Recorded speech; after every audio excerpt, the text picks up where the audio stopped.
dari kelompok 4. Nah, bagaimana pula kreasinya kelompok 4? Mari kita saksikan.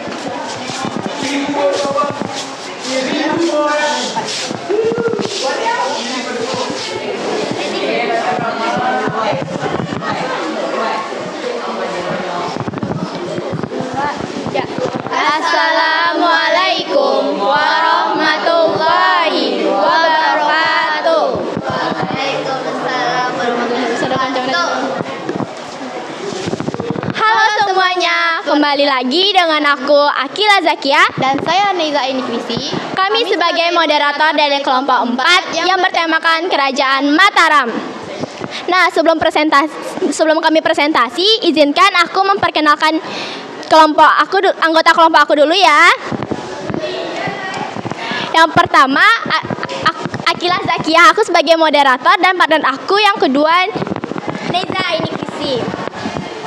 Yang ketiga pemateri kita Aisyah Nurul Safitri dan Salwa Sabrina.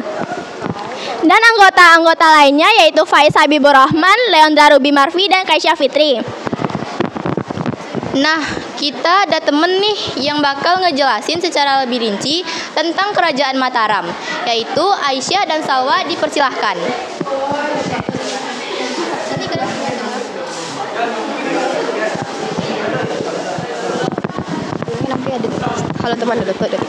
Halo teman-teman, perkenalkan kami di sini bakal ngejelasin mengenai materi Kerajaan Mataram. Sebelum itu, Aisyah mau nanya nih, siapa kita? Jaya, jaya, jaya. Apa sih moto kami? Belajar dengan semangat, meraih ilmu yang bermanfaat. Nah, oke, kalau gitu aku dan Kila sebagai moderator izin ke belakang dulu ya.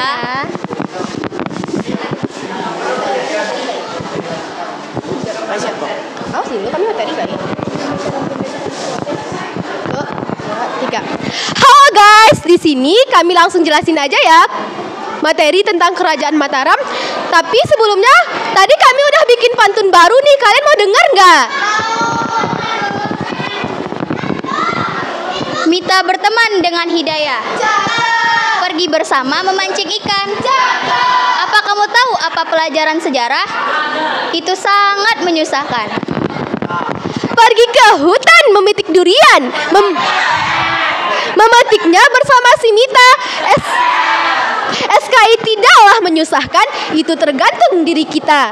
Nah, teman-teman, seperti yang Aisyah bilang barusan, sebenarnya sejarah itu tidak membosankan dan tidak menyusahkan loh. Itu tergantung gimana kita belajarnya saja. Nah, untuk itu silakan menikmati hasil presentasi kami mengenai Kerajaan Mataram. Ya, paham-paham. Kalian paham gak sih sama materi Kerajaan Mataram? Kasih pahamnya dong Kak Aisyah. Nah, teman-teman, pertama-tamanya tuh ada latar belakang berdirinya Kerajaan Mataram. Kerajaan Mataram ini dapat berdiri karena adanya perebutan kekuasaan dan balas dendam Sultan Adiwijaya. Di sana Sultan Adiwijaya melawan musuhnya yang dibantu oleh Ki Pamanahan. Kemudian sebagai bentuk rasa hormat Sultan Adiwijaya, beliau menghadiahkan sebidang tanah kepada Ki Pamanahan. Lalu Ki Pamanahan ingin mengembangkan tanah tersebut hingga menjadi luas. Namun sebelum tanah tersebut dapat berkembang dengan lebih luasnya, Ki Pamanahan udah wafat nih. Tapi tenang saja, perjuangannya tidak hanya sampai di sana, karena perjuangan Ki Pamanahan dilanjutkan oleh anaknya yang bernama Raja Sutawijaya. Raja Sutawijaya memanfaatkan tanah tadi dan membangun sebuah pertanian yang sangat luas. Itu tuh dapat berjaya karena tanah di sana sangatlah subur dan memicu tanah tadi menjadi sangat luas dan dapat membangun sebuah kerajaan. Kerajaan tersebut bernama Kerajaan Mataram. Nah, jadi begitu dah latar belakangnya. Paham?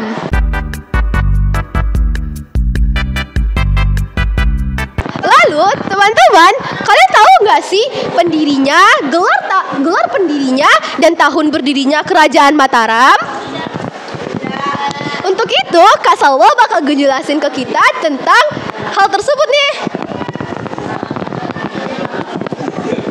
Kerajaan Mataram didirikan oleh Sutawijaya yang memiliki gelar Penembahan Senopati dan berdiri pada tahun 1575 sampai 1601 Masehi.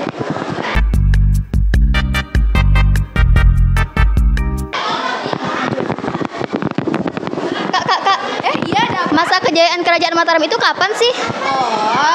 Kalau untuk masa kejayaan Kerajaan Mataram itu berawal pada tahun 1645 Masehi sampai 1677 Masehi. Ini kejayaan tersebut dipicu oleh tanah yang subur yang membuat Kerajaan Mataram semakin makmur ke depannya.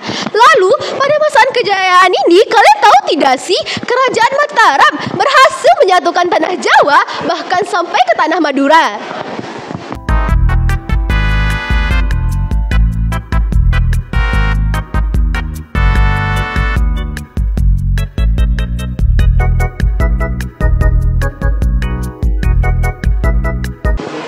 Nah, kalau sayangnya setelah kemajuan ada nih penyebab-penyebab kemunduran Kerajaan Mataram. Sayang banget ya, sudah maju setinggi-tingginya malah turun karena sebuah faktor.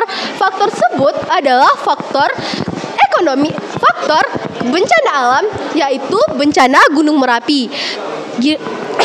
Gimana sih bisa membuat Kerajaan Mataram itu jadi mundur? Karena faktor satu aja bisa mundur langsung. Itu karena Kerajaan Mataram ini berdiri di dekat sebuah gunung Merapi yang aktif.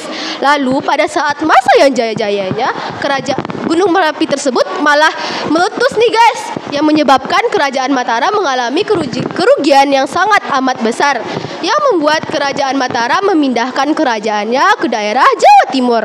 Sedih banget ya, di Jawa Timur tersebut Kerajaan Mataram berganti nama menjadi Kerajaan Medang.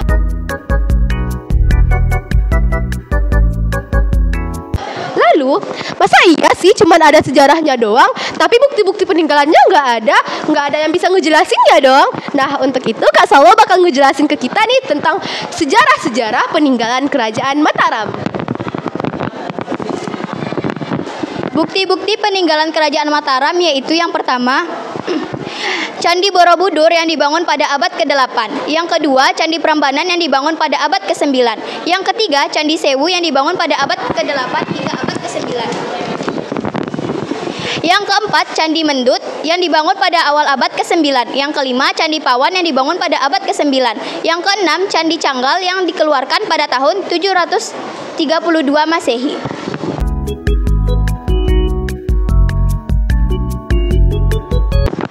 Nah, kami udah capek ngejelasin, masa kalian cuma lesu-lesu gini? Kita ice breaking bentar ya? Boleh? Nah, ikutin Aisyah sama Kak Salwa ya. Ini kami kasih contoh pertama, nanti yang kedua kalian ngikutin kami ya. 1, 2, 3. Buka tutup, bertepuk tangan. Buka tutup, tepuk tangan lagi. Digulung-gulung, sambil tersenyum, hihi. Digulung-gulung, lalu tertawa, haha. Sekali lagi ya, sekarang kita pakai kecepatan 2 kali lipat. 1, 2, 3. Buka tutup, bertepuk tangan. Buka tutup, tepuk tangan lagi. Digulung-gulung, sambil tersenyum, hihi. Digulung-gulung, lalu tertawa, haha. Nah, sekian materi dari kami pamit undur diri dulu ya. Sampai jumpa di materi selanjutnya.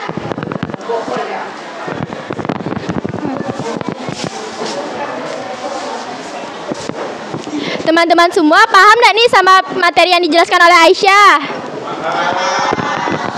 Nah, kalau ada yang kurang paham, boleh dong ada yang mau bertanya nggak? Silahkan, Zuri. Perkenalkan, nama saya Azri Adi Kasita dari kelompok 1. Ingin bertanya kepada kelompok 4. Siapa sih pemimpin-pemimpin di Kerajaan Mataram? Terima kasih pertanyaannya kepada Zuri dari kelompok pertama. Dipersilahkan kepada pemateri kita yang bakal ngejawab pertanyaan dari Zuri. Nah, terima kasih atas pertanyaannya. dari juri kelompok 1 ya. Untuk jawabannya, berikut pemimpin-pemimpin yang pernah memerintah pada saat Kerajaan Mataram dulu. Yang pertama ada Panembahan Senapati. Yang kedua ada Mas Jolang. Yang ketiga Sultan Agung. Yang keempat Amangkurat I. Dan terakhir dipimpin oleh Amangkurat II.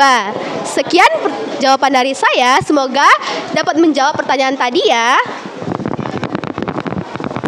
Nah, terima kasih pada pemateri kita yang telah menjawab pertanyaan dari juri. Karena setelah selesai sesi pertanyaan, kita lanjut ke sesi pertanyaan berhadiah ya. Apa sih sesi pertanyaan berhadiah itu, Akila? Sesi pertanyaan berhadiah itu, teman-teman diminta untuk teman-teman dari kelompok kami akan memberikan pertanyaan. Yang bisa menjawab dan dengan benar akan kami berikan reward. Nah, dipersilahkan pada teman kami yang bakal ngasih pertanyaan, yaitu Leondra dan Kaisya Fitri.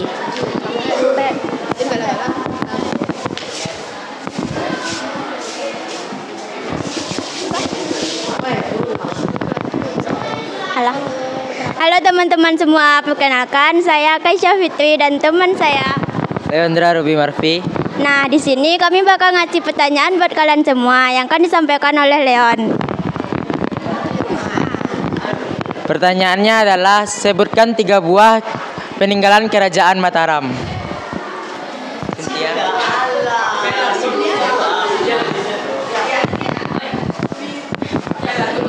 Perkenalkan, nama saya Firly Wahyu Segera Pertama. Yang pertama itu Candi Borobudur, yang kedua Candi Prambanan, yang ketiga Candi Mendut. Benar.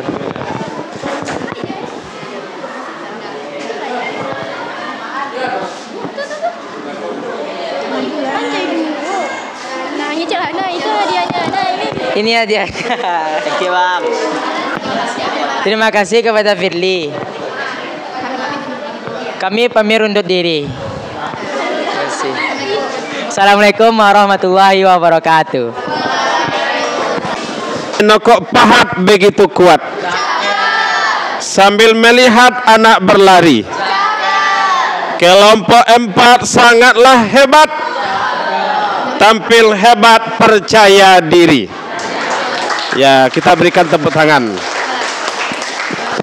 Oke, semoga anak-anak kelompok 4 nanti akan menjadi orang berpengaruh di negara ini. Calon pemimpin masa depan. Lanjutkan, cinta SKI? Cinta. Ya, SKI. Ya, kita buat pembelajaran SKI ini pembelajaran yang menyenangkan, tidak menyesakkan. Ya, demikian. Assalamualaikum warahmatullahi wabarakatuh.